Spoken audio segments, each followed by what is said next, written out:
నమస్కారం. సనాతనంలో హైందవం కార్యక్రమానికి స్వాగతం. గురు బ్రహ్మ, గురు విష్ణు, గురుదేవో మహేశ్వర. గురువును బ్రహ్మ, విష్ణు, మహేశ్వరులతో సమానంగా కొలిచే సంస్కృతి మనది. జ్ఞానాన్ని ధారవోసే గురువు కేవలం ఒక టీచర్ కాదు, జీవితానికి దిక్సూచి. ప్రపంచం పెరుగుతున్న కొద్దీ గురువుల సంఖ్య కూడా పెరిగింది. కానీ సనాతన ధర్మం కోసం సర్వస్వం ధారవోసిన ఒక ఆది శంకరులు, ఒక వీర బ్రహ్మేంద్ర స్వామి వంటి గురువులు ఇప్పుడు ఎందుకు కనిపించడం లేదు? ఒకవేళ గురువులు అలాంటి వారు ఉన్నా శిష్యులు ఎందుకు కరువైపోతున్నారు? సనాతన ధర్మం నిరంతరం ప్రవహించాలంటే అందుకు గురు శిష్య పరంపర ఎలా ఉండాలి? ఆ పవిత్రమైన బంధం ఈనాటి సమాజంలో ఎక్కడ కనిపిస్తోంది? గురు పూర్ణిమ సందర్భంగా ఈ కీలక ప్రశ్నలపై జవాబులు రాబట్టే ప్రయత్నం చేద్దాం. ఇవాళ డిబేట్లో మనతో పాటు పార్టిసిపేట్ చేస్తున్నారు జీవన్ గారు, ఏబీవీపీ జాతీయ కార్యవర్గ సభ్యుడు, అలాగే పావులూరి శ్రీనివాసాచారి గారు, పంచాశ్రయ పీఠం నుంచి, శ్రీశైలం శ్రీకాంతేంద్ర స్వామి, గాయత్రి పీఠం నందికొండ నుంచి. జీవన్ గారు మరి కాసేపట్లో జాయిన్ అవుతారు. నమస్కారం అండి ఇద్దరికి కూడా. ముందుగానే మీకు గురుగారు శ్రీకాంతేంద్ర స్వామి గారు గురు పూర్ణిమ శుభాకాంక్షలు. గురువు గారు, అసలు గురువు అంటే ఎవరు? మంచి ప్రశ్న. రాబోయే ఆషాఢ శుద్ధ పూర్ణిమ గురు పౌర్ణమి, దాన్నే వ్యాస పూర్ణిమ అని కూడా అంటారు. ఈ పూర్ణిమ చాలా గొప్పదనం, భారతీయ సనాతన సంస్కృతి పరంపరను కాపాడేటటువంటి గొప్ప పరంపరాన్వయమైనటువంటి పండగ. ఇక ఈరోజు గురు పూజ అనేటటువంటిది చేస్తూ ఉంటారు. ఇందులో గురు అనే శబ్దాన్ని మీరు అడిగినారు. గురు అని ఎవరిని అంటారు? గుకారము అంటే అసలు అర్థమైంది అంటే జన్మ జన్మాంతరాల నుంచి వచ్చి అజ్ఞానము. రుకారము అంటే పారద్రోలేటటువంటి వాళ్ళు. అంటే మన లోపల ఉండేటటువంటి అజ్ఞానం అనేటువంటిది ఏదైతుందో దాన్ని తీసేసే వాళ్ళను గురువులు అంటారు. అట్లా ఇక్కడ మనకి ఈ గురు శబ్దము చాలా పవిత్రమైంది. ఈ గురుగీత అనేటటువంటిది స్కాంద పురాణ అంతర్గత గురుగీత అనే దాంట్లో మనకి శంకరులు పార్వతీదేవికి ఉపదేశించారు. చాలా గొప్పగా ఉంటుంది ఈ గురుగీత. 354 శ్లోకాల్లో గురువు యొక్క మహాత్మ్యము, గురువు యొక్క విధి విధానాలు, గురువులు ఎవరిని అనాలి, ఎలా ఉంటారు, వాళ్ళను ఎలా సేవించాలి, గురు మంత్ర ఉపదేశ పద్ధతి ఏమిటి, జ్ఞానబోధ ఎలా తీసుకోవాలి, గురువు దగ్గర శిష్యుడు ఎలా ఉండాలి, శిష్యుల పట్ల గురువులు ఎలా ప్రవర్తించాలి, వీటన్నిటి విషయాలన్నీ కూడా కూలంకషంగా దాంట్లో చర్చింపబడ్డాయి. అట్లా ఈ గురుగీత అందుకోసమే కొత్తగా ఉపదేశం తీసుకునేటువంటి వాళ్ళకి గురుగీత పారాయణం చేయిస్తారు. ఈ గురుగీత అనేటటువంటిది ఇది చాలా ఉత్కృష్టమైనటువంటిది గురు సాంప్రదాయంలో. అట్లా ఈ సమస్త జనావళి అంటే భూమి మీద జంతువులతో సహా, అంటే జంతువులు కూడా ఒక జంతువుని చూసి నేర్చుకుంటాయి. అట్లా ప్రకృతిలో ప్రతి ఒక్కటి కూడా గురు సాంప్రదాయంలోనే నడుస్తుంది. కానీ ఈ మధ్య కాలంలో లౌకిక జీవన విధానంలో గురువుకి విలువలు తగ్గిపోయినాయి. గురువుల వాళ్ళ ప్రవర్తన కావచ్చు, లేకపోతే శిష్యుల వాళ్ళ ప్రవర్తన కావచ్చు, ఆ సామాజిక విలువలు తగ్గిపోయి ఈ రోజున ఏం చేస్తున్నారు అంటే గౌరవం లేకుండా ఏదో ఇష్టం వచ్చిన రీతిలో ప్రవర్తించి తత్ జ్ఞాన సంపద అనేటటువంటి పొందలేకుండా పోతున్నారు. దానికి తోడు ఈ మధ్య కాలంలో వచ్చేటటువంటి సినిమాలు ఏవైతే ఉన్నాయో అవన్నీ కూడా ఎక్కడో ఒక చోట జరిగిన విధానాన్ని తీసుకొచ్చి సినిమాలో చూపించడం ద్వారా అది చూడని వాళ్ళు కూడా చూసి మనం కూడా ఇలా చేయొచ్చు కదా అనేటటువంటి కొత్త విధానంలో స్కూళ్ళల్లో టీచర్స్ని కానీ, తర్వాత లెక్చరర్స్ని కానీ, ప్రొఫెసర్స్ని కానీ ఆ విధంగా టీచ్ చేయటం, అంటే వాళ్ళ ప్రవర్తన ఆ విధంగా ఉండటం అనేటటువంటిది ఈ రోజున మనమంతా గమనిస్తూ ఉన్నాం. కాబట్టి ఎక్కడో ఒక చోట జరిగింది అందరి మీద మనం రుద్దేస్తున్నాం. తద్వారా సమాజంలో ఈ గురు సాంప్రదాయానికి సంబంధించినటువంటి పద్ధతి ఏదైతే ఉందో అది కనుమరుగైపోయింది. పూర్వకాలంలో గురువు శిక్షించినా కూడా సహించేవాళ్ళు. కానీ ఈ రోజున మన చట్టాలు ఇవన్నీ కూడా కొంత తప్పుబట్టేటటువంటి ప్రయత్నం సాగిస్తూ ఉన్నాయి. కాబట్టి ఇలాంటివన్నీ కూడా సమాజంలో జరుగుతున్నాయి. అసలు గురువు అనేటువంటి శబ్దానికి ఈ రోజున అర్థమే తెలియనటువంటి పరిస్థితి సమాజంలో ఏర్పడింది. కానీ కొంత గురు సాంప్రదాయాలు ఇప్పటికీ ఉన్నాయి. కొన్ని శంకరాచార్య సాంప్రదాయం కావచ్చు, తర్వాత వీరబ్రహ్మేంద్ర స్వాముల వారి సాంప్రదాయం కావచ్చు, రామకృష్ణ పరమహంస సాంప్రదాయం కావచ్చు, కొన్ని వీరశైవ మఠాల్లో వీరశైవ సిద్ధాంత సాంప్రదాయాలు కావచ్చు, ఇవన్నీ కూడా కొన్ని గురు సాంప్రదాయాలని అనుసరిస్తున్నాయి. ఇంకా చిన్న చితక చాలా ఉన్నాయి. ఇవన్నీ కూడా గురు సాంప్రదాయాలని అనుసరిస్తూ వాళ్ళు సైలెంట్ గా వాళ్ళంతా కూడా గురుబోధ స్వీకరించి, అంటే గురువు అంటే ఎలా చూడాలి, పూర్వ ఆశ్రమాల్లో గురువులకు ఏ విధంగా గౌరవం ఇచ్చేవాళ్ళు, ఏ విధంగా గురువుల్ని సేవించాలి, వాళ్ళ యొక్క జ్ఞానాన్ని మనం ఎలా తీసుకోవాలి అనేటటువంటి విషయాలన్నిటినీ కూడా చక్కగా వాళ్ళు అనుసరిస్తూ వస్తూ ఉన్నారు. గురువులకి మనము ఏమి ఇవ్వలేము, గురువుకి మనము రుణపడే ఉంటాం ఎప్పుడు అని చెప్పేసి శాస్త్రం చెప్తా ఉంది. అదే పద్ధతిలో వాళ్ళంతా ఆచరించుకుంటూ వస్తున్నారు. మనకి గురువులు మనకి జన్మ గురువులు అంటే మొదటి గురువులు తల్లిదండ్రులండి. అది దేవుడు కూడా చెప్పలేదు. మొట్టమొదటి గురువులు తల్లిదండ్రులు, తర్వాత జీవన విధానంలో బోధనా గురువులు ఉంటారు. అంటే మనకు విద్య నేర్పేటటువంటి గురువులు, అది మన ఏ విద్య, కుల విద్య కావచ్చు, ఇతరత్ర చదువులకు సంబంధించిన విద్య కావచ్చు, వీళ్ళంతా బోధనా గురువులు. తర్వాత మోక్ష గురువులు అని చెప్పేసి ఉంటారు. అంటే జన్మ ఈ తరించడానికి ఈ లౌకికము వదిలిపెట్టి పరవిద్యలు బోధించేటటువంటి వాళ్ళు మోక్ష గురువులు అని చెప్పేసి ఉంటారు.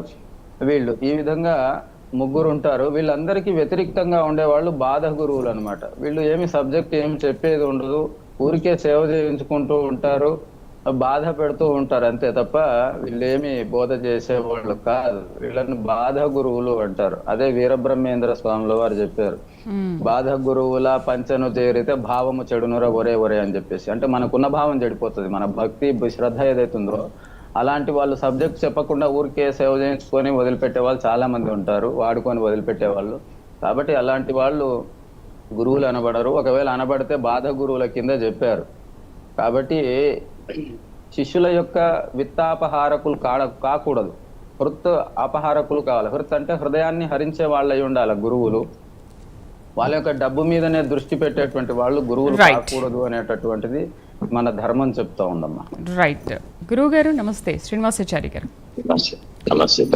గురువు గారు, గురువులు అంటే ఒక పాఠాలు చెప్పేవారే గురువులు కాదు అని అంటారు. అయితే ఏదైనా మంత్రాన్ని ఉపదేశించే వాళ్ళే గురువులు అని అంటుంటారు కదా. గురువుల్లో కూడా చాలామంది ఉంటారు. శ్రీకాంతేంద్ర స్వామి గారు కూడా దాని గురించి చాలా చక్కగా వివరించారు. అసలు గురువు అంటే గురువు కూడా దేవుడితో సమాన స్థానం ఇస్తారు, దేవుడితో సమానం అని అంటుంటారు. గురువు అంటే అసలు మీ అభిప్రాయం ఏంటి? మీ మాటల్లో ఏం చెప్తారు? ఏ ప్రాణికైనా కానీ మొట్టమొదటి గురువు తల్లి, అమ్మ, ఆ తర్వాతనే ఎవరైనా కానీ. ఇక కాలం గడిచే కొద్దీ వీళ్ళకి బోధక గురువులని, బాధక గురువులని, కారణ గురువులని ఉంటారు. వాళ్ళు అల్టిమేట్. ఇక తర్వాత నిషిద్ధ గురువులని ఉంటారు. ఇట్లా ఒక్కొక్కళ్ళు కూడా మనకి బోధక గురువులు అంటే మనకి 1 నుంచి 10 దాకా లేదని చెప్పంటే ఆ తర్వాత ఇంటర్మీడియట్, ఇంజనీరింగ్ అని చెప్పేవాళ్ళు వాళ్ళు బోధక గురువులు. వాడు ఎంతమంది చెప్పంటే ఆ పుస్తకంలో ఉన్న సిలబస్ బట్టి వాళ్ళకి చెప్తూ ఉంటారు. బాధకు గురువులు అంటే అబ్బాయి వీడి చదువు ఏం చదువుతున్నాడు అనేది పెద్దగా పట్టించుకోడాడు, బిల్డింగ్ ఫీజు తీసుకురా, లేకపోతే ఆ ఎంటర్టైన్మెంట్ ఎక్స్పెన్సెస్, లేకపోతే ఈ ఎక్స్కర్షన్కి వెళ్ళాలి, ఇట్లా మన నగరాల్లో ఉంటాయి కదమ్మా, ఆ ఫీజులు ఈ ఫీజులు అని వాళ్ళని రక్తం పిండుతుంటారు వాళ్ళు బాధకు గురువులు. ఇకపోతే నిషిద్ధ గురువులు అని అంటారు. ఆ నిషిద్ధ గురువులు అనేవాళ్ళు ఏంటంటే ఈ మంత్రతంత్రాల్లో చెడు ఉన్నాయి కొన్ని. అది దానికి కారణాలు సవాలక్ష ఉంటే వాళ్ళు డిపెండింగ్ చేసి వాళ్ళని ఇచ్చేస్తూ వాళ్ళు చెప్తారు. ఇప్పుడు ఒక బలమైన వాడిని మేము ఇచ్చేయాలని చెప్పంటే మేము ఈ మంత్రాలను ఇచ్చేసుకున్నామని ఆ నిషిద్ధ మంత్రాలు ఇవన్నీ చేసేవాళ్ళు నిషిద్ధ గురువులు. వశీకరణం లేకపోతే చేతపడు ఇట్లాంటివన్నీ వాళ్ళు వస్తారు. కారణ గురువులు అని అంటారు. ఇప్పుడు మీరున్నారు, మీ జాతకం విశ్లేషించి అంటే కారణ గురువు మీకు దొరికితే మీ జాతకం విశ్లేషిస్తాడు. అసలు మీకు ఈ సమస్య ఎందుకు వచ్చిందని విశ్లేషిస్తాడు. ఇప్పుడు మీకేమైనా ఆర్థిక ఇబ్బందులు ఉన్నాయా, లేదంటే ఇంకేమన్నా ఉందా, ఆరోగ్య సమస్యలు ఏమైనా, ముందు అవి కరెక్ట్ చేస్తాడు. కారణ గురువు అవి కరెక్ట్ చేసి కర్మ విపాకం ప్రకారం, కర్మ సిద్ధాంతం ప్రకారం మీకున్న కష్టాలని చేయటానికి అవసరమైతే తన మహిమని ప్రదర్శించి తన శక్తిని దారిపోసి ఆ శిష్యుని కాపాడుకుంటాడు. ఇక్కడ మర్కట కిషోర న్యాయం అని చెప్పిన అనేది వర్తిస్తుంది ఈ శిష్యుడికి. మర్కటము కిషోరం. మర్కట న్యాయం అని చెప్పనంటే ముందు శిష్యుడు అనేవాడు గురువుని పట్టుకొని కోతిని ఎట్లా పట్టుకొని ఈ చెట్టు నుంచి ఆ చెట్టుకి ఎగిరేటప్పుడు తల్లిని గట్టిగా పట్టుకుంటుందో అలా ఒక స్థాయి వచ్చేదాకా ఈ కోతి పిల్లలతో సమానంగా ఈ శిష్యుడు గురువును వదలకూడదు. ఆయన తన్నినా చావగొట్టినా ఏం చేసినా కానీ ఒక పాతకాలంలో అలా జరిగాయి. మా గుడిగాడు అనుమానాడు దాకా నన్ను అవసరమైతే ఇప్పటికీ కూడా నేను ఆయన ముందు తలవం చేసేస్తాను. తప్పు చేయను, చేస్తే తలవం చేసేస్తాను నేను. అలా ఉండాల. ఆ తర్వాత ఇప్పుడు కోతి పిల్ల సరిగ్గా పట్టుకోలేదు అనుకోండి, తల్లిది కాదు బాధ్యత, పిల్లదే బాధ్యత సరిగ్గా పట్టుకున్నందుకు. ఆ స్థాయి దాటిన తర్వాత కిషోర న్యాయం వర్తిస్తుంది. ఆ కిషోర న్యాయం అంటే ఆ పరీక్షలు ఇవన్నీ ఉత్తీర్ణుడైన తర్వాత ఈ శిష్యుడు అనే వాడిని కిషోర న్యాయం, కిషోరం అంటే పిల్లి కనుక తన పిల్లని ఎట్లా జాగ్రత్త పెట్టుకుని ఇల్లు ఆయిలు అని మొట్ట ఎట్లా తిప్పుతుందో, ఇక ఆ తర్వాత ఆ కిషోర న్యాయంలోకి వచ్చినప్పుడు అప్పుడు తిప్పలన్నీ గురువువి, వీని సక్రమంగా చూసుకోవాలని. ఇక్కడ ఇంకొక ఇది కూడా ఉంది. రాజా రాష్ట్రకృతం పాపం రాజపాపం పురోహిత, భార్య పాపంతో భర్తారం, శిష్య పాపం గురురతి అని అన్నారు. భార్య తప్పు చేస్తే ఆ తప్పు భర్తదట, శిష్య పాపం గురురపి, శిష్యుడు తప్పు చేస్తే ఆ పాపం గురువుకి వెళ్తుంది. అక్కడ ఈయన జాగ్రత్తగా ఉండాలి. ఈ కారణ గురువు అనేవాళ్ళు వీళ్ళ జాతకాలు ఇవన్నీ పరిశీలించి వాడిని ఒక క్రమమైన పద్ధతిలో ఆ కర్మ సిద్ధాంతం ప్రకారం, కర్మ విభాగం ప్రకారం అతనికి రుణానుబంధాల నుంచి విముక్తుని చేస్తూ కారణ గురువుగా ఉన్నాడు కాబట్టి స్థూలదేహం, సూక్ష్మదేహం, కారణదేహం, మహాకారణ సర్వదేహాన్ని ఇట్లా దేహాలు కూడా ఇదవుతాయి. ఒక్కొక్కటి వాటిని విముక్తి చేసుకుంటూ ఆ మోక్ష పదం వైపు నడిపించబడే కారణ గురువు. అలాంటి వాళ్ళు దొరకటం చాలా అదృష్టం. అలాంటి వాడి గురువులకి లక్షణాలు ఉన్నాయి, శిష్యుడికి ఉండాల్సిన లక్షణాలు ఉన్నాయి. అందుకనే గురువుల్లో బ్రహ్మంగారిని మించిన గురువు లేడు, సిద్ధయ్యను మించిన శిష్యుడు లేడు అంటారు. ఈ రోజుల్లో మామూలుగా నేను మామూలుగా చెప్తున్నానమ్మా, నాకు చిన్నప్పుడు ఇప్పటికీ కూడా 13 ఎక్కం రాదు నాకు. మా పొట్ట దగ్గర లేకపోతే తొడపాయసం, లేకపోతే చేతి మీద తొడపాయసం అని ఇట్లా పెట్టేవాళ్ళు. అది పెడితే గడగడగడ చెప్పేవాడు, గడగడ చెప్పేవాడు. ఆయన ఆ శిక్షలు మేము భరించాను. నేను ఆ ఒక్క ఎక్కనే రాదు, మిగతా ఎక్కలన్నీ వస్తాయి. ఆ 13 ఏందో నా సెంటిమెంట్ నాకు తెలియదు కానీ ఇప్పటికీ నాకు ఆ 13 ఇది అంటే నా పట్ట నేను పెట్టుకుంటా, లేదంటే నన్ను నేను గీచుకుంటా, గడగడగడ వచ్చేస్తుంది. శిక్షలు ఉండేవి, కోలుకొక్కరాయని ఇంకేవేవో ఉండేవి. పైన ఏడాది తీసేవాడు, కింద మంట పెట్టేవాడు, లేదంటే కింద ముళ్ళు ఇవన్నీ పెట్టి చేసేవాడు. ఆ రోజుల్లో ఉన్న క్రమశిక్షణ, నిబద్ధత ఈ రోజుల్లో గురువుకి లేవు. ఇప్పుడు సపోజ్ మీ పిల్లల్ని కొట్టాడంటే మా పిల్లల్ని కొడతావా నువ్వెంత, నీ బతుకెంత అని చెప్పిన వాడిని. రెండోది కొన్ని సినిమాల్లో గురువుని ఎగతాళి చేసి ఒక నీచులు కొంతమంది తయారయ్యి ఆ గురువు స్థానానికి ఎంత కించపరిస్థితి తీశారంటే ఒక నిజమైన గురువు అనేవాడు అసలు తట్టుకోలేడు. అసలు నాకెందుకు అని చెప్పి నేను వాళ్ళు వదిలేసేసింది. ఎప్పుడైతే వదిలేస్తున్నారో ఈ పిల్లలు అల్లరమొక్కగా తయారయ్యి రేపు దేశ విద్రోహ శక్తులుగా తయారైన ఇది. పిల్లలు సక్రమంగా ఉంటే, గురువులు సక్రమంగా ఉంటే, తల్లిదండ్రులు సక్రమంగా ఉంటే, వాళ్ళు మన ఆపరేషన్ సింధూర్ ఎవరమ్మా చేసింది? 2 ఆడపిల్లలు చేస్తారు. అంటే ఆడపిల్లలు కాదు, వాడు పెద్దవాళ్ళు, పెళ్ళైన వాడే. అంటే నేను పసిపిల్లలాగానే అనుకుంటాను, వాడు పసిపిల్లలాగానే అనుకుంటాను. వాళ్ళు కమాండర్లు. రైట్ గురుగారు, బ్రేక్ తీసుకుందాము. బ్రేక్ తీసుకొని మళ్ళీ వస్తాను. అయితే నేటి గురు శిష్య సంబంధాల్లో అసలు ఆ బలమైన బంధం అనేది ఇప్పుడు ఎందుకు లోపించింది తెలుసుకుందాం ఒక చిన్న బ్రేక్ తర్వాత.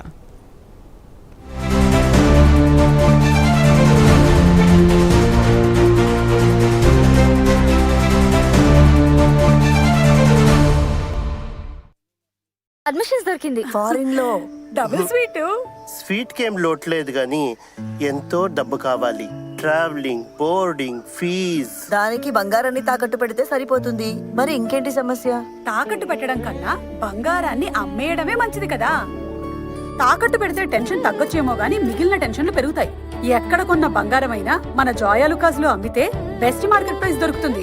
అది కూడా 15 నిమిషాల్లోనే. అమ్మడమైనా కొనడమైనా మన జోయాలుకాసే బెస్ట్.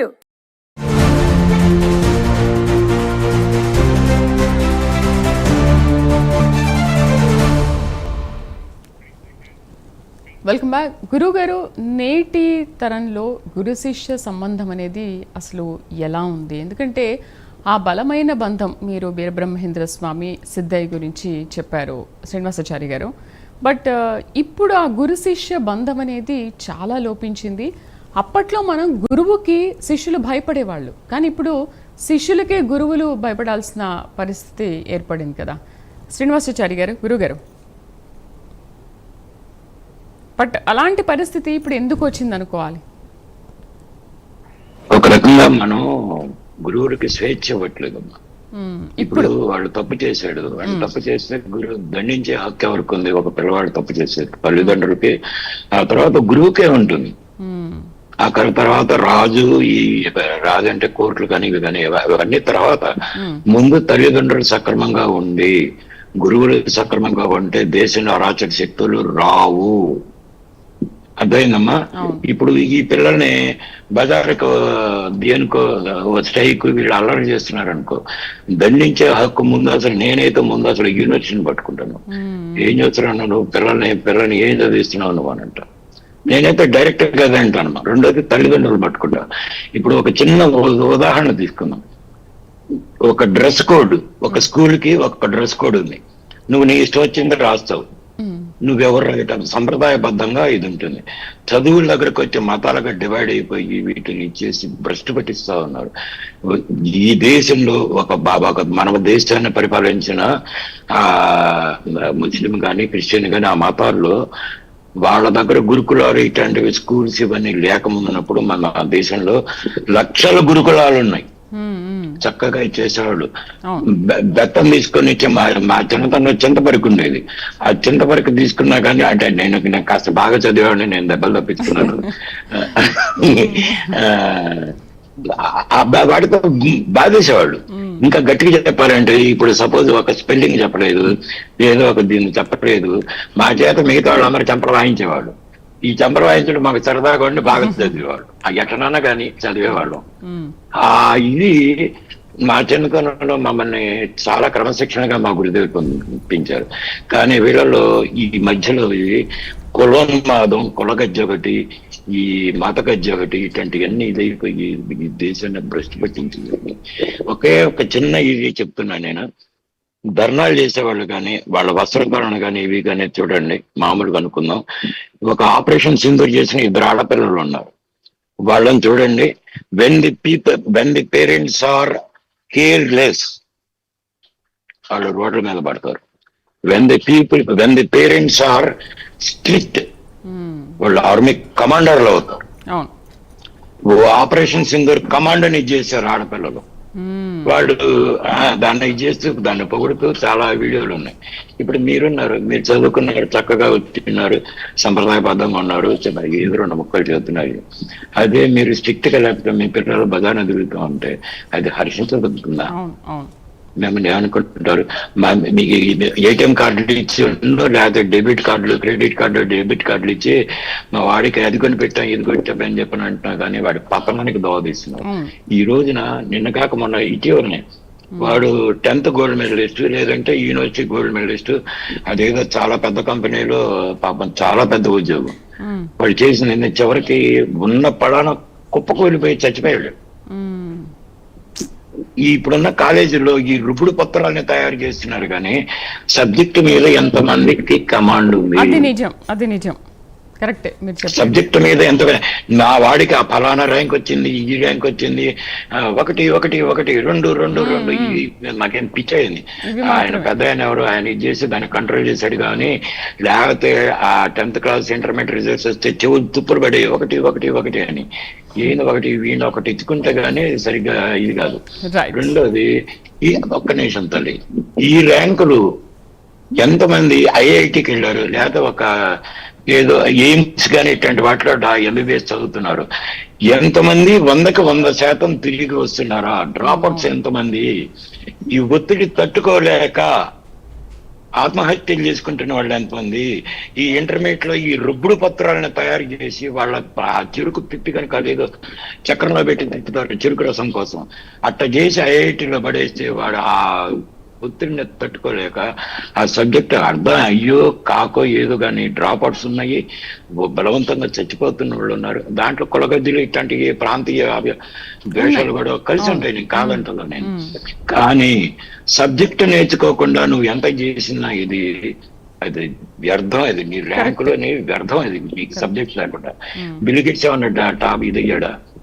సబ్జెక్టు నేర్పడంలో ఉన్న వాళ్ళలో ఎంతమంది గురువు?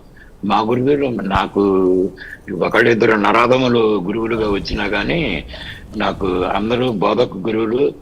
మా గురుదేవుడు సనారి విశ్వేశ్వరుడు వారు, అమరలింగేశ్వరుడు వారు, ఆచార్య నాగార్జునాచార్య గారు, సనారి విశ్వేశ్వరుడు వారు నేనే రుద్రుణ్ణి అని మూడో కన్ను చూపించే దెన్ ఉమ్మడి మద్రాసు రాష్ట్రం చీఫ్ జస్టిస్ ముందు మూడో కన్ను చూపించే నేనే రుద్రుడిని అని చూపించిన మహనీయుడు ఆయన. కాలజ్ఞానులు కూడా వారి పేరు ఉంది. ఆయనకి శిష్యుడిగా ఉంటాం నేను ఏ జన్మలో చేసుకున్న సుకృతం. రెండవది ఆచార్య నాగార్జునాచార్య మాచర్ల.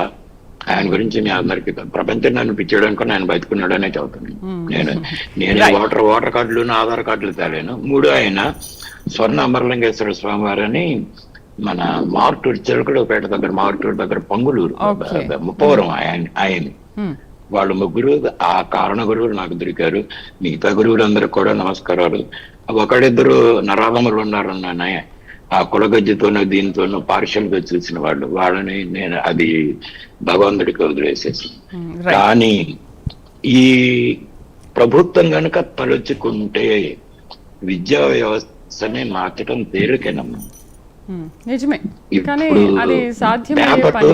ఇప్పుడు పేపర్ లీక్ అంటున్నారు కానీ మన రఘునందన్ రావు గారు అది దొంగతనం అంటున్నాడు. అది నిజమే. అది లీక్ అయితే మీరే పేపర్ పట్టుకుని ఒకటో ప్రశ్న పలానా ఢిల్లీ భారతదేశ రాజధాని ఇది, రెండో ప్రశ్న ఆంధ్రప్రదేశ్ రాజధాని, ఇట్లాంటివన్నీ మొత్తం మీడియాలో రావాలి కదా.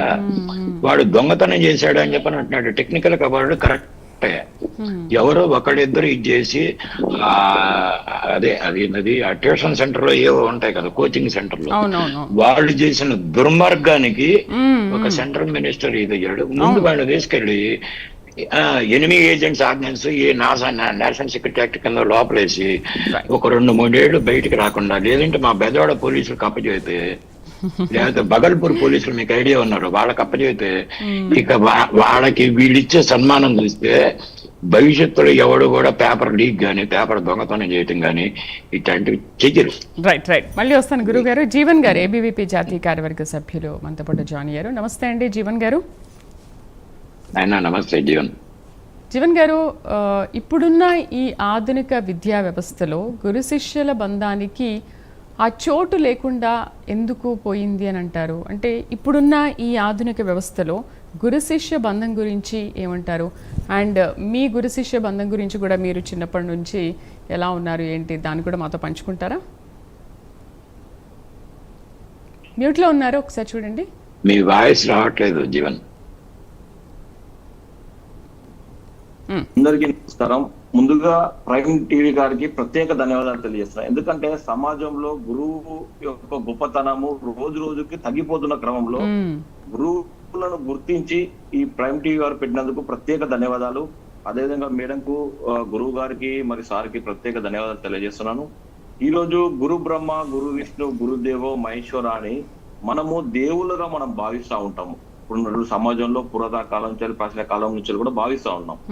కానీ నేటి క్రమక్రమాన అంటే ఒక గురువు అనే వ్యక్తి సర్వాంగిన, అంటే ఆల్రౌండర్, అంటే విద్య, నైపుణ్యము, శారీరకంగా, మానసికంగా, నైతికత విలువలు, ధర్మం పట్ల ఏ విధంగా ఉండాలనే ప్రతి విషయాన్ని క్లుప్తంగా నేర్పుతూ సమాజంలో విద్యార్థి ఈ విద్యార్థి ఏ విధంగా ఉండడం అనే ఈ విద్యార్థికి ఏది నేర్పితే ముందుకు వెళ్తాడని చెప్పేసి ప్రతి విషయాన్ని ఆల్రౌండర్ గా గమనిస్తూ ముందుకు నడిపే వాళ్ళు గురువులు. కానీ కాలక్రమేణా ఇప్పుడు కేవలం టీచర్లు అంటాం. టీచర్లు ఏంటంటే కంప్లీట్ గా బెల్ అండ్ బిల్, అంటే బెల్ కొట్టే టైంకి రావడం, బిల్ అంటే అమౌంట్, అంటే వాళ్ళకు ఫీజు ఎప్పుడైతే వాళ్ళకు జీతం భత్యాలు ఎప్పుడైతే వస్తాయో అప్పుడైతే తీసుకోపోవడం. అదే విధంగా పేరెంట్స్ కూడా ఎట్లా తయారంటే బెల్ కొట్టే సమయానికి తీసుకురావడం, అదే విధంగా ఫీజు కట్టే టైంకి అచ్చిపేయడం తప్ప మరొకటి లేదు. అంటే దీని వల్ల విద్యార్థి యొక్క నేర్పరి అంటే విద్యకు కేవలం విద్యకే పరిమితమవుతారు. అంటే మనం చూసుకున్నట్టయితే ఇప్పుడు ఉన్నటువంటి మేము చదువుకునే రోజులలో మా యొక్క గురువు గారు ఈ విద్యార్థి ఒక 40 మంది 50 మంది విద్యార్థులు ఉంటే ఈ విద్యార్థి స్పోర్ట్స్ లో యాక్టివా, లేకుంటే మ్యాథ్స్ ఫిజిక్స్ కెమిస్ట్రీ యాక్టివా, లేకుంటే తెలుగులో చాలా ప్రావీణ్యమా, సంస్కృతంలో ప్రావీణ్యమా అని చెప్పి గమనిస్తూ ఏదిలో అయితే తక్కువ ఉంటుందో అది నేర్పేవారు, ఎంకరేజ్ చేసేవారు. ఎంకరేజ్ చేసి అంటే రాంది కూడా నేర్పుకుంటే ఎంకరేజ్ చేసేవాళ్ళు. కానీ నేటి సమాజం ఏమైపోతుందంటే ఏ స్పోర్ట్స్ లో యాక్టివా ఆ స్పోర్ట్స్ ఒక్కటి నేర్పిస్తే సరిపోతుంది, జీవితంలో బాగుపడతాడు. అరే మ్యాథ్స్ ఒక్కటే బాగుంటాడు, మ్యాథ్స్ టీచర్ అయితే బాగుంటది. అంటే అప్పుడున్నటువంటి గురువులు మా గురువులు అయినా అంటే 2010 వరకైనా గురువులు ఏ విధంగా ఉండేవాళ్ళు అంటే ఎందులో తక్కువ ఉన్నదో అందులో నేర్పించుకుంటూ ముందుకు నడిపే విధంగా గురువులు ఉండేవారు. మాకు సమయాన్ని ఇచ్చేవారు, వారితో పాటు వాళ్ళకు సేవ చేసుకున్నటువంటి అవకాశం కూడా కల్పించేవాళ్ళు. కానీ కాలక్రమేణా ఈ యొక్క వెస్టర్న్ కల్చర్ కంప్లీట్ గా 2003 నుంచి 2010 నుంచి స్టార్ట్ అయిన తర్వాత గురువు వాటర్ తీసుకొని రాపో అని అంటే కూడా పాపంగా తయారైంది, అదొక తప్పుగా అయిపోయింది. దాని మీద కూడా కేసులు పెడతామనే స్థాయికి దిగజారింది ఒక విద్యా వ్యవస్థ. అంటే దీని తప్పు విద్యార్థిని అనడం లేదు, ఈ యొక్క ఉపాధ్యాయుని అనడం లేదు.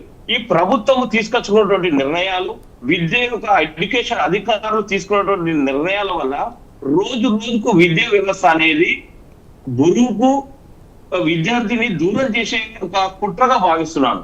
ఇప్పుడు కూడా విద్యార్థులు మనం చూసుకున్నట్లయితే కళ్ళ ముంగట గురువు పాఠం చెప్పుకుంటాడు, ఏదో క్రమశిక్షణ అంటే నీకు అంటే తప్పు చేస్తున్నావు అని కొంటే ఒక టీవీలో కూడా రావడం జరిగింది. టైర్ కడుపులో గుర్తాడు, దాదాపు 50 ఏళ్ళు ఉంటాయి. గుద్దినటువంటి వ్యక్తి 12-14 సంవత్సరాల అబ్బాయి. అంటే గురువుకు శిష్యునికి లోపం అంటే ఇదే అని అనిపిస్తుంది నాకైతే. ఈ మధ్య కాలంలో ఈ మధ్యలో రీల్స్ చూస్తున్న క్రమంలో అనంతపూర్ లో ఉన్నటువంటి కౌశల్య గారు అనే ఒక టీచర్, వారు ప్రభుత్వ ప్రైవేట్ అనేది నాకు తెలియదు, కంప్లీట్ గా ఆమె యొక్క ఇన్స్టాగ్రామ్ లో చాలా అద్భుతంగా పిల్లలకు ప్రేమిస్తూ నేటి సమాజంలో ఏ విధంగా ఉండాలి, ఏ విధంగా మనం ముందుకు వెళ్ళాలి అని చెప్పేసి ఈ యొక్క వెస్టర్న్ కల్చర్ ను ప్రాచీన కాలాన్ని తయారు చేసుకుంటూ చిన్నప్పుడు మనం ల్యాబ్, ఇప్పుడు హైయర్ ఎడ్యుకేషన్ లో ల్యాబ్ అంటాము, ఇంటర్మీడియట్ లో ల్యాబ్ అంటాము, కానీ గ్రౌండ్ లోనే పాఠాలు నేర్పుతూ పద్యాలు నేర్పుతూ విద్యార్థులకు ఋగ్వేదాలు యజుర్వేదాలు సామవేదాలు ఏ విధంగా అవన్నీ లేవు జీవన్ గారు, అవన్నీ ఎక్కడా లేవు. నేను ఒక టీచర్ గురించి చెప్తాను. ఒక టీచర్ నేను చూసి ఈ మధ్య కాలంలో ఒక టీచర్ గురించి చెప్తాను. ఆ టీచర్ నేర్పుతుంది, కానీ మనం కొంతమంది ఉన్నారు, గురువులు అందరూ లేరనట్లేదు. కొంతమంది గురువులు ఇంకా బ్రతికే ఉన్నారు, విద్యార్థిని సంపూర్ణంగా పట్టించుకుంటారు. కానీ 80-85% టీచర్లుగా మాత్రమే పరిమితం అవుతున్నారు ఇప్పుడు సమాజంలో. వారి యొక్క తప్పు అనట్లేదు, 80-85% యొక్క ప్రభుత్వంలో ఉన్నటువంటి మార్పులు. అప్పుడు మనం చెప్పుకుంటా ఉంటాం, అది శంకరాచార్య గారు 4 రకాలుగా విద్యను విద్యార్థులకు బోధించేవారు, వారి యొక్క శిష్యులకు బోధించేవారు అని చెప్పేసి జ్ఞానము, వినయము, సేవ, ధర్మము, పరిరక్షణ గురించి రైట్. ఇప్పుడు ఒక షార్ట్ బ్రేక్ తీసుకుందాం. బ్రేక్ తర్వాత మరింతగా డిస్కస్ చేద్దాం. Stay with us.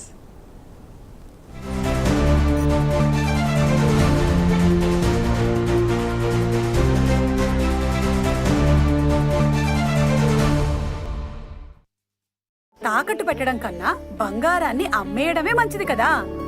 తాకట్టు పెడితే టెన్షన్ తగ్గొచ్చేమో గానీ మిగిలిన టెన్షన్లు పెరుగుతాయి. Interest, instalment, repayment. ఎక్కడ కొన్న బంగారం అయినా మన జోయాలుకాస్ లో అమ్మితే బెస్ట్ మార్కెట్ ప్రైస్ దొరుకుతుంది, అది కూడా 15 నిమిషాల్లోనే. అమ్మడమైనా కొనడమైనా మన జోయాలుకాసే బెస్ట్. స్వతంత్రం ప్రకటించుకున్న బలూచిస్తాన్ తో పాక్ గోబ గుయ్యమంటుందా? నాడు భారత్ నుండి వేరుపడిన పాకిస్తాన్ నేడు 3 ముక్కలవ్వడం ఖాయమేనా? బలూచ్ ఫైటర్స్ భారత్ మద్దతు కోరుతున్నా మోదీ మౌనంగా ఎందుకున్నారు? విలీనం కోసం బలూచిస్తాన్ను పాకిస్తాన్ ఎలా వంచింది? కశ్మీర్ లాగే బలూచిస్తాన్ విషయంలో కూడా నెహ్రూ తప్పటడుగే వేశారా? బలూచిస్తాన్ స్వతంత్ర దేశంగా ఏర్పడితే భారత్కు ఒనగూరే ప్రయోజనాలు ఏంటి? మై టేక్ బై కేఎన్ఆర్ ఆదివారం రాత్రి 7:30 మీ ప్రైమ్ 9లో.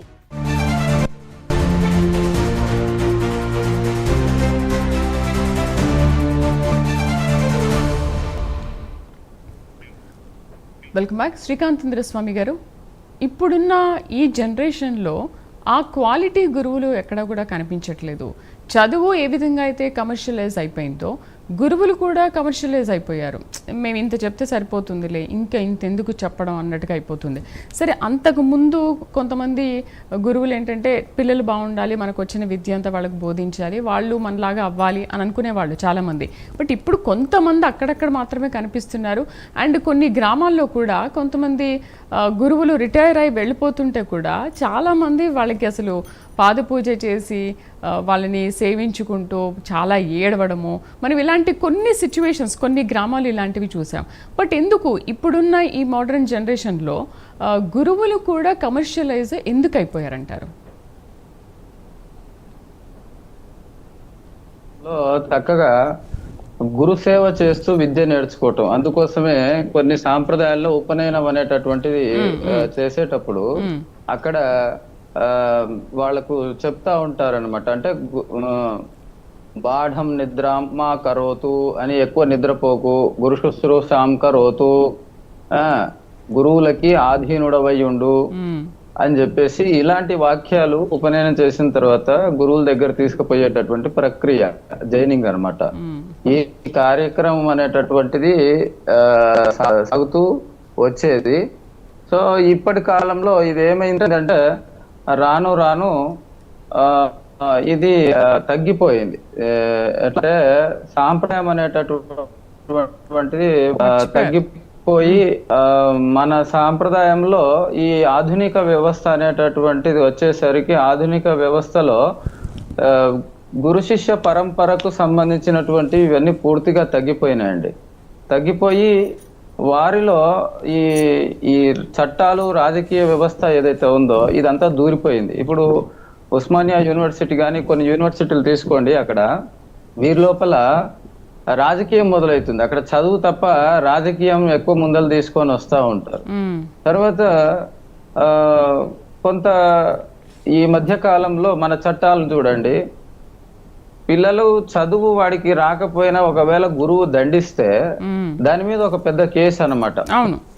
అట్లాంటివన్నీ కూడా ఈ రోజున మనం సమాజంలో చూస్తున్నాం. తద్వారా ఏం చేస్తారు, వాళ్ళు కేసు పెడతారనే భయంతో వాళ్ళకి రిమార్క్ రాస్తారు. వాళ్ళకు ఒక రిజిస్టర్ ఉంటుంది టీచర్స్ కి, వాళ్ళు డ్యూటీ సరిగా చేయకపోయినా ఒకవేళ ఎలాంటి కేసులున్నా వాళ్ళ మీద దాంట్లో రాస్తారనమాట.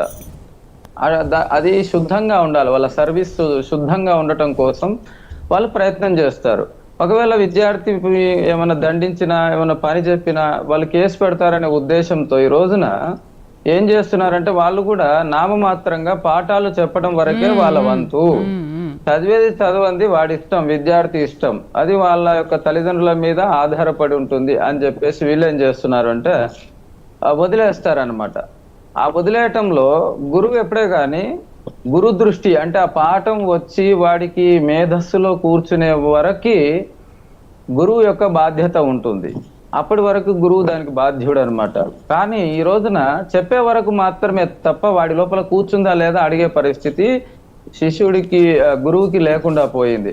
కాబట్టి ఈ రోజున మనం విద్యా వ్యవస్థను ప్రశ్నించాల్సినటువంటి అవసరం ఉన్నది. అంటే రాజకీయాలను కావచ్చు, రాజకీయ నేతలను కావచ్చు, చట్టాలను కానీ కొంత మార్పు తీసుకొని వస్తే తప్ప ఈ రోజున మనము ఆ విద్యా పరంపర అనేటటువంటిది సరిగ్గా మనం కొనసాగించలేం. ప్రతిదానికి గురువుల మీద కేసులు, గురువుల మీద ఇబ్బందులు పెట్టడం, ఇట్లాంటివన్నీ కూడా చేయటం ద్వారా వాళ్ళు నామమాత్రంగా ఉద్యోగాలు, వాళ్ళ శాలరీ వస్తుంది, ఏదో పాఠం చెప్పాలి, చెప్పి వెళ్ళిపోతారు తప్ప శిష్యుడు లోపల ఉండేటటువంటి నైపుణ్యాలని వెలకి తీయటం, వాళ్ళను అరే నువ్వు ఈ కోర్సు చేస్తే ఇంకా బాగుంటుంది, ఈ విద్య నీకు ఉన్నతంగా వస్తుంది అని చెప్పేటటువంటి వ్యవస్థ ఈ రోజు లేకుండా పోయింది. ఎందుకంటే వాడికి ఒక చదువు చెప్తే వాడు ఒక నైపుణ్యంలోకి వెళ్ళే ప్రయత్నం చేశాడు అనుకోండి, మీరు ఏం పాఠాలు చెప్పమన్నా మీరు ఏం పాఠాలు చెప్తున్నారండి అని మళ్ళీ అదొక తలకాయ నొప్పి. కాబట్టి ఈ రోజున విద్యా వ్యవస్థ అనేటటువంటిది వాళ్ళు ఏదైతే నిర్ణీతమైనటువంటి విద్యా వ్యవస్థ ఏర్పాటు చేశారో దాన్ని మాత్రం ఈ రోజు గురువులు బోధిస్తున్నారు. బోధక గురువులుగా ఇప్పుడు లెక్చరర్స్ కావచ్చు, టీచర్స్ కావచ్చు, ప్రొఫెసర్స్ కావచ్చు, వీళ్ళంతా కూడా ఇప్పుడు ఈ రోజుల్లో గురువులకి స్వేచ్ఛ అనేది పూర్తిగా తీసేశారు స్వామి. ఎందుకంటే గురువులు శిష్యుల్ని ఖండించాల్సింది పోయి శిష్యులు అండ్ తల్లిదండ్రులు కలిసి గురువునే ఖండిస్తున్నారు ఈ రోజుల్లో. ఆ స్వేచ్ఛ అనేది తీసేశారు గురువుకి. తీసేశారు. ఆ గురువుకి ఎప్పుడే గానీ స్వేచ్ఛ ఉండాలి.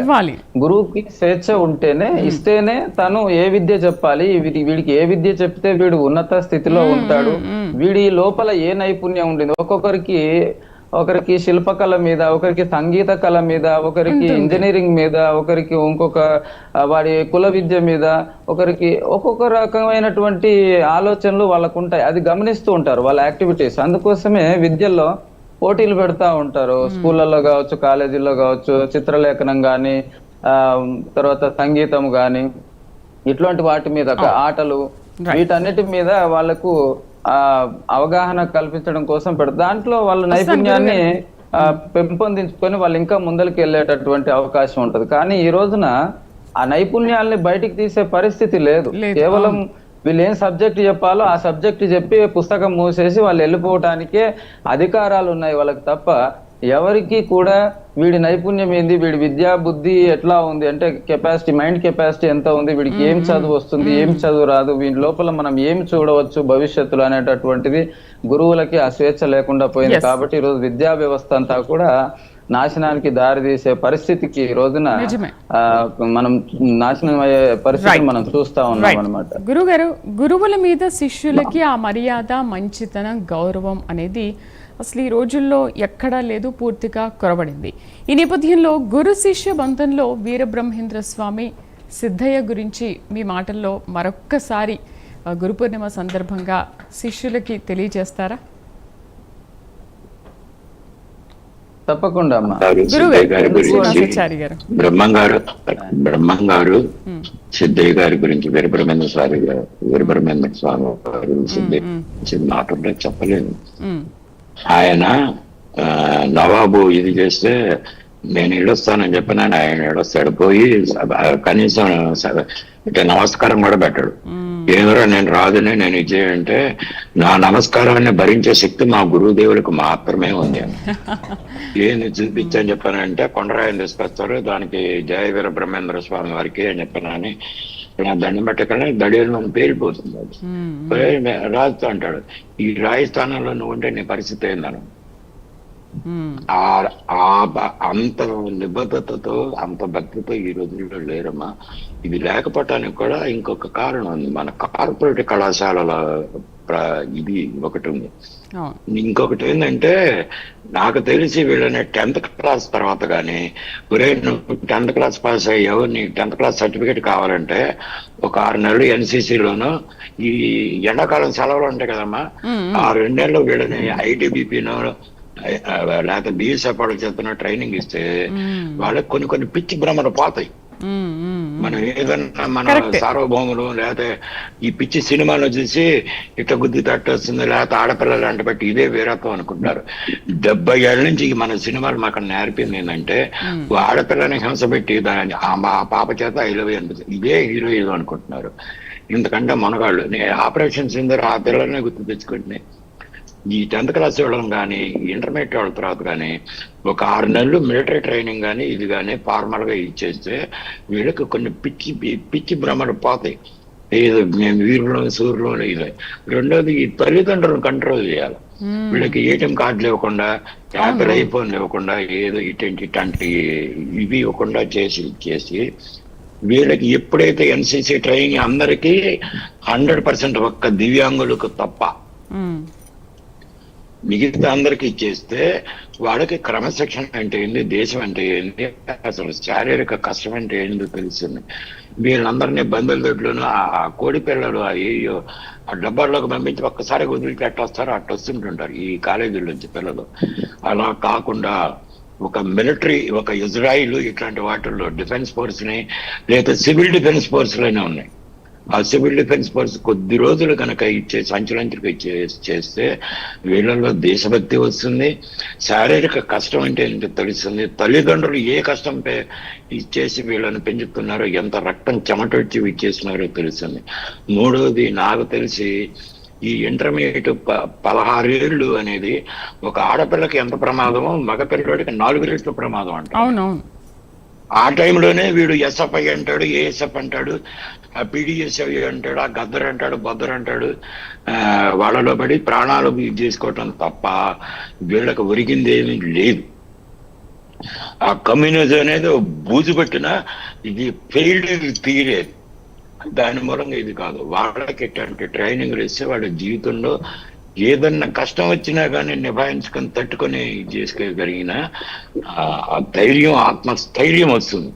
ఇటు తిరిగి ఈ బోధక గురువులే ఇప్పుడు ఈ కాలేజీ, కార్పొరేట్ కాలేజీలు వీళ్ళందరూ కూడా చావు కడతారు, రుబ్బి రుబ్బి రుబ్బి రుబ్బి రుబ్బి. దాని మీద చాలా వీడియోలు కూడా వచ్చినాయి. ఈ రుబ్బుడు పత్రాలను తయారు చేయటం కాదు, వాళ్ళకి ఆత్మస్థైర్యం రావాలా, సమాజం అంటే ఏంటో తెలియాలా. కష్టం వస్తే 3వ అంతస్తు నుంచి 4వ అంతస్తు నుంచి తలకిందలుగా దూకి చావటం కాదు, ఎదుర్కొని నిలబడగలిగిన ఆత్మస్థైర్యం రావాలంటే ఇట్లాంటి ట్రైనింగ్లు ఉండాలి. అంతేగాని అక్కడ పోయి ధర్నా చేస్తుంటే నేనైతే నా పిల్లలు ఇట్లాంటి ధర్నాల గిన్నెలకు వెళ్తే బెల్ట్ తీసుకొని కొడతా, మామూలు కొట్టను నేను, మామూలు తెగిరెట్టు కొడతాను నేను. మామూలుగా అక్కడ జరుగుతుంది ఏంది మామూలుగా అనుకుందాం, ఒక చోట ధర్నా జరుగుతుంది, అది పేపర్ దొంగతనం జరిగిందా, లీక్ అయిందా? నేను ఎప్పుడైతున్నా నేను ఆ పిల్లలకి, ఆపరేషన్ జరుగుతున్న పిల్లలకి మీరు పోలికి చూడండి. ఒక ఆర్మీ సైనిక్ స్కూల్, ఒక కోరుకొండ సైనిక్ స్కూల్ కానీ సైనిక్ స్కూల్స్ లో చదువుకున్న వాళ్ళు ఎలా బయటకు వచ్చినారు? కార్పొరేట్స్ లోనే వీటికి. Welcome back. జీవన్ గారు, ఈ రోజుల్లో గురు శిష్య బంధం అనేది వేరే బంధాలకి దారితీస్తుంది. ఎన్నో అఘాయిత్యాలకు కూడా పాల్పడుతున్నారు, ఎన్నో ఘోరాలు కూడా మనం చూస్తున్నాం. గురు శిష్య బంధం అనేది బంధంలా ఉండట్లేదు, ఇంకో బంధానికి దారితీస్తుంది. మరేంటి ఆ గురు శిష్య బంధాన్ని, అసలు ఆ గురు శిష్య బంధాలలాగే బలోపేతం చేయాలంటే వ్యవస్థలో ఎటువంటి మార్పు రావాలంటారు? వ్యవస్థలో మేడం కంప్లీట్ గా గురువులు సమయాన్ని ఇవ్వడం, శిష్యులు వినయం ప్రవర్తించడం అనేది తక్కువ కావడం వల్ల ఇలాంటి పరిస్థితులు ఎక్కువ అవుతున్నాయి.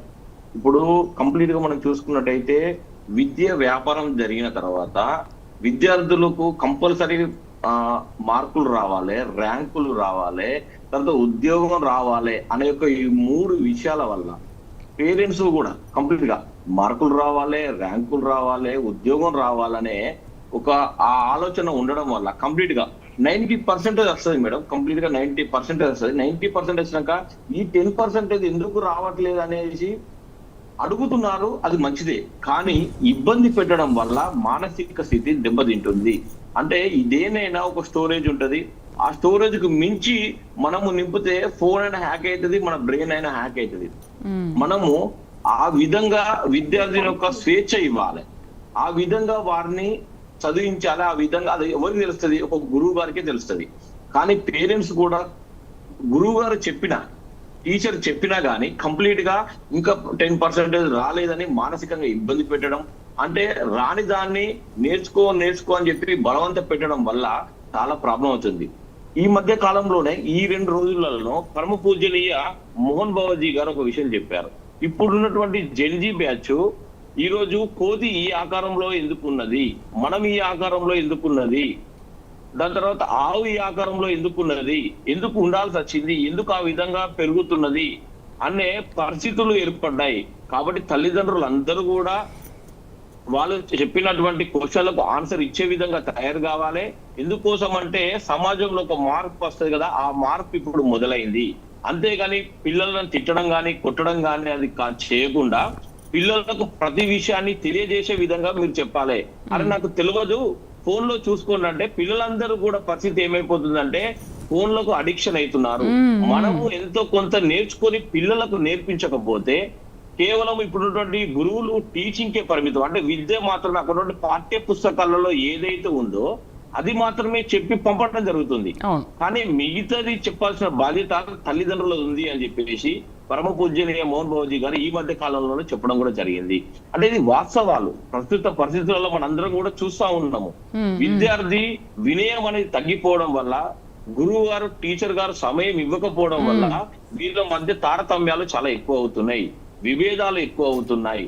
అంటే సర్వజ్ఞ అంటే ఆల్రౌండర్ గా పట్టించుకోవాల్సినటువంటి టీచర్ గాని గురువు గాని పట్టించుకోకపోవడం వల్ల జ్ఞానం మాత్రం అంటే పాఠ్య పుస్తకాలలో ఒకటే ఉన్నది నేర్పడం వల్ల ఈ పరిస్థితులు రోజు రోజుకు పెరిగిపోతున్నాయి. అంటే కంప్లీట్ గా మనం చూసుకున్నట్టయితే విక్రమ్ సార్ గారు కూడా చెప్పారు, లక్షల గురుకులాలు ఉండేటి అని చెప్పేసి ఈ రోజు వేలల్లో ఉన్నటువంటి స్కూళ్ళల్లో ఒక్కొక్క స్కూళ్ళల్లో 60, 70, 80 మంది పిల్లలను పెట్టడం వల్ల వాళ్ళ మానసిక స్థితి సరిగ్గా అందడం లేదు. వారు చెప్పే క్లాసు సరిగ్గా లాస్ట్ బెంచ్ కి అందడం కూడా లేదు. ఇంకొక విషయం ఏంటంటే మేడం, ఇప్పుడు 9 to 10 45 minutes ఒక పీరియడ్ అనేది మనము గురుకులాల్లో ఉన్నప్పుడు లేకుండే. కానీ ఈ యొక్క టైం అనేది మార్నింగ్ 7:30 నుంచి వెళ్ళి ఈవినింగ్ వరకు అనేది బలవంతపు చదువులు. ఇప్పుడు ఇంటర్మీడియట్ కొన్ని కళాశాలలు బలవంతం చదివించడం తర్వాత ర్యాంక్ వచ్చిన తర్వాత ఈ ర్యాంక్ వచ్చింది మార్కులు ఎక్కువ అని చెప్పేసి మద్రాస్ IIT లాంటి సీట్లు రాయించిన తర్వాత అక్కడ విద్యార్థికి అర్థం కాక ఫెయిల్ అవుతున్నారు. ఫెయిల్ అయిన తర్వాత అరే మీరు పాస్ కాకపోతే ఇంటర్ లో గన్ని మార్కులు వచ్చిందని చెప్పి సూసైడ్ చేసుకుంటున్నారు. అంటే బలవంతపు ఒత్తిడితో కూడుకున్నటువంటి చదువులు, ఇది చాలా డేంజర్ పరిస్థితి మేడం. ఇది ఈ స్థాయిలోనే క్లోజ్ కాకపోతే రానున్న సమాజంలో పిల్లలందరూ డ్రగ్స్ తీసుకుంటే ఈ రోజు హాస్పిటల్లో జాయిన్ అవ్వడం కాదు, వాళ్ళ యొక్క మానసిక ఒత్తిడి ఎక్కువ పెరిగి వాళ్ళు ఇప్పటికే వీళ్ళు చదువు వల్ల కూడా హాస్పిటల్ జాయిన్ అయ్యే పరిస్థితి కూడా ఏర్పడుతుంది. దీన్ని గ్రహించి ప్రభుత్వాలు కానీ తల్లిదండ్రులు కూడా కేర్ తీసుకొని ఈ యొక్క యాజమాన్యాలు కూడా కేర్ తీసుకునే టీచర్ యొక్క కేవలం టీచింగ్ పాఠ్య పుస్తకాలలో ఉన్నదే కాకుండా విద్యార్థి యొక్క మానసిక స్థితి, తర్వాత సేవా దృక్పథము, ప్రతి విషయాలలో కేర్ తీసుకొని విలువలు నేర్పే విధంగా టీచర్లు ఉండాలని చెప్పేసి మేము కోరుకుంటున్నాం మేము. రైట్. శ్రీకాంతేంద్ర స్వామి గారు, ఇప్పుడున్న విద్యా వ్యవస్థలో అసలు మానవతా విలువలు అనేవి పూర్తిగా కొరవడిపోయాయి. ఎక్కడ మానవతా విలువలు కనిపించట్లేదు.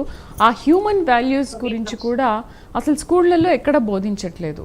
ఏదో అంటే చాలా ఈ ప్రపంచంలో వెతికితే 1-2 స్కూళ్ళల్లో మాత్రమే ఇలాంటి మానవతా విలువలు నేర్పిస్తున్నారు, బోధిస్తున్నారు, చెబుతున్నారు. బట్ ఏంటి మరి ఆ మానవతా విలువలు కొరబడుతున్న నేపథ్యంలో ఇప్పుడున్న జనరేషన్లో పిల్లలకి ఏ విధంగా తెలియజేయాలంటారు?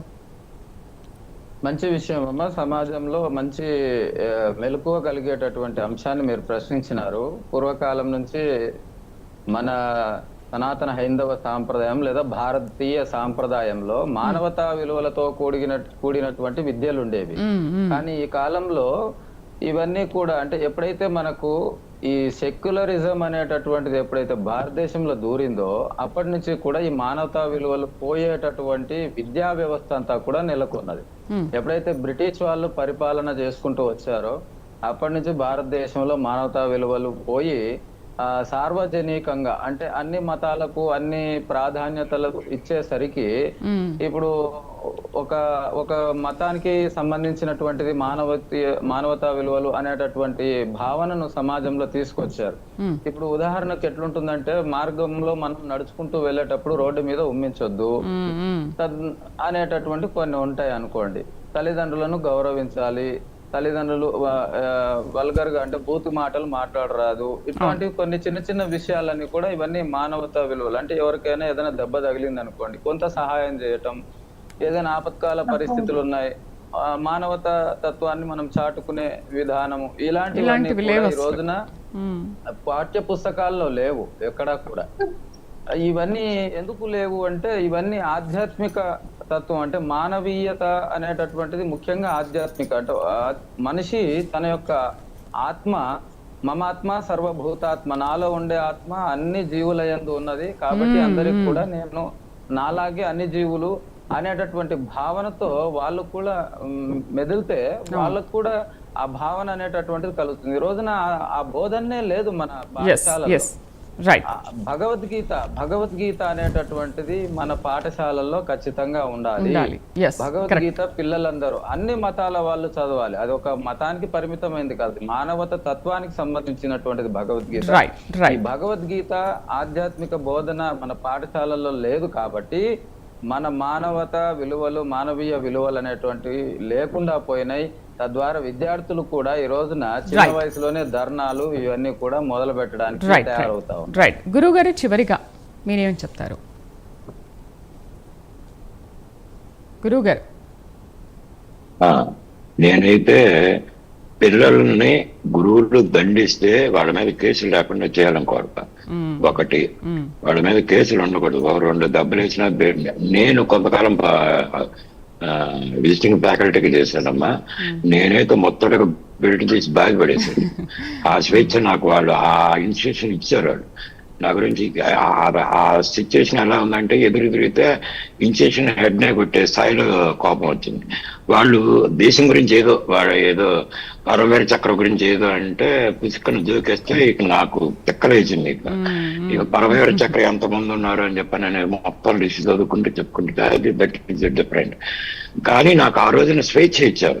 మీరు మా పిల్లలను చావగొట్టినా పర్వాలేదు, వాళ్ళకి సబ్జెక్ట్ రావాలన్నారు, ర్యాంక్ అడగల వాళ్ళు. ఇప్పుడు నేను ఇంకా నేను నేర్చుకున్న పద్ధతి చెబుతున్నానమ్మా. మా గురుదేవులు 5గురులో ఒక 2 పురాణ పురుషులు, 3 ఆయనకి 236 ఏళ్ళు ఉంటాయి, ఇంకొక ఆయనకి 2000 సంవత్సరాలు ఉంటుంది, ఇంకొక చిన్న ఆయనకి 160 ఏళ్ళు ఆ ప్రాంతం ఉంటుంది. 5గురు హోమగుండం ముందు కూర్చొని చెప్పేవాళ్ళు, ఏకాగ్రత తప్పితే హోమగుండంలో వెండి బెత్తం బంగారు బెత్తం ఉండేది, అది చేతితో తీసుకొని నా తొడ మీద పెట్టేవాళ్ళు. ఇప్పుడున్నాడు ఎవడన్నా? అది ఆ పాఠం అయిపోయిన తర్వాత చేత అనేవాళ్ళు పోయేది. అప్పటి నుంచి ఆ ఏకాగ్రత ఎంతగా ట్రైన్ చేశారంటే, నేను ఇంతకుముందు చెప్పాను 430 to 770 టెరాహెర్ట్జ్ దగ్గర ఉన్న దృశ్యాలు మాత్రమే ఆ ఫ్రీక్వెన్సీలో ఉన్న వాళ్ళనే మనం చూడగలుగుతాం, మన హ్యూమనే చూడగలదు. ప్రభో కృష్ణ అని చెప్పనని అర్జునుడు ఇచ్చేస్తూ విశ్వరూప సందర్శనలో నేను చూడలేకపోతున్నాను కృష్ణ, ప్రసన్నుడు కమ్ము అని చెప్పని అంటే, నాయన ఆ టెరాహెర్ట్జ్ ఫ్రీక్వెన్సీ దాటిపోయి ఉన్న అనంతకోటి సూర్యప్రభ అనంతకోటి సూర్యులతో సమానమైన ఆ విశ్వరూపాన్ని చూడటానికి ఇచ్చే ట్రైనింగ్ అది. వీళ్ళు మామూలుగా ఇది చిన్న వీళ్ళనే తంతైన కేసులు పెట్టి చేస్తే ఏ టీచర్ పని చేస్తాడమ్మా? నాకు 1వ తారీఖు నా జీతం వస్తుందా లేదా అనుకుంటాడు. దీన్ని సమూలం ముఖ్యంగా వీళ్ళకి ఈవినింగ్ టైము వాళ్ళకి దాన్ని ఫిజికల్ ఎక్సర్సైజెస్ చేస్తే వాళ్ళకు తగిన విశ్రాంతి శిక్షణ దొరుకుతుంది. ఈ కష్టాలను ఎదుర్కొనే ఈ శక్తి సామర్థ్యాలు పెరుగుతాయి.